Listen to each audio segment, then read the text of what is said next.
Isn't the resurrection of Jesus just ridiculous? Wouldn't you be insane to believe something like that? Well, that's certainly what a Roman governor called Festus thought 2,000 years ago, standing here in Caesarea in Israel. And it was in this very place that the Christian preacher and evangelist, the Apostle Paul, was held in prison for 2 years before finally sailing to Rome. And right behind me is probably the place where he was brought out to give a defense of himself before the Roman governor Festus and a king called Agrippa. And at the end of Paul's address, he appeals to the resurrection of Jesus as the basis for his hope. And Roman governor Festus interrupts Paul and says, "Your great learning is driving you insane." Now, I love Paul's response. He doesn't get flustered. He just says, "I'm not insane, most excellent Festus. What I'm saying is true and reasonable."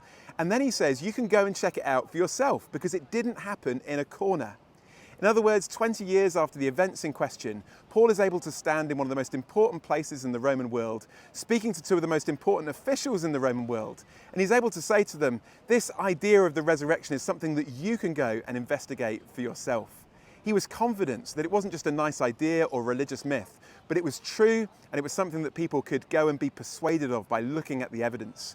And so if you think the resurrection is ridiculous, if you think that people who believe it are equally insane, go check out the evidence for yourself and see what you think.